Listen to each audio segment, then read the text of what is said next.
राधे राधे द्रौपदी की। और यह हमें बताती है कि जब सच्चे मन से भगवान को पुकारा जाता है तो श्री कृष्ण स्वयं अपने भक्त की रक्षा करने आते हैं।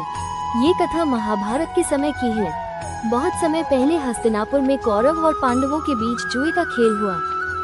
इस खेल में युधिष्ठिर को खेलने के लिए बुलाया गया। जुए के खेल में युधिष्ठिर धीरे धीरे सब कुछ हारने लगे। पहले उन्होंने अपना धन हार दिया, फिर अपना राज्य, फिर अपने भाइयों को भी दांव पर लगा दिया। लेकिन दुर्भाग्य से यहीं तक बात नहीं रुकी। अंत में युधिष्ठिर ने अपनी पत्नी द्रौपदी को भी दांव पर लगा दिया और वह भी हार गए।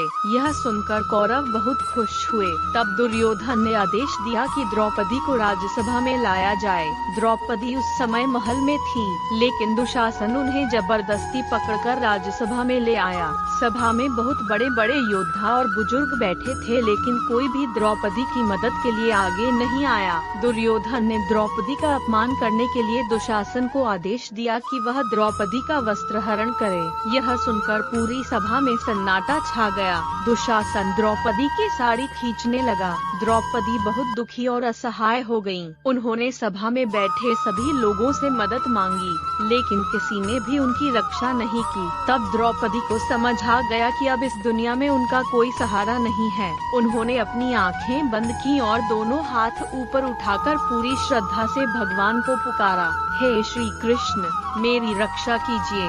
जैसे ही द्रौपदी ने सच्चे मन से श्री कृष्ण को याद किया, वैसे ही भगवान ने चमत्कार कर दिया। दुशासन द्रौपदी की साड़ी खींचता रहा, लेकिन साड़ी खत्म ही नहीं हुई।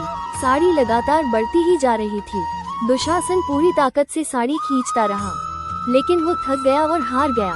पूरी सभा ये चमत्कार देखकर आश्चर्य में पड़ गई। इस तरह भगवान श्री कृष्ण ने अपनी भक्त द्रौपदी की लाज बचाई।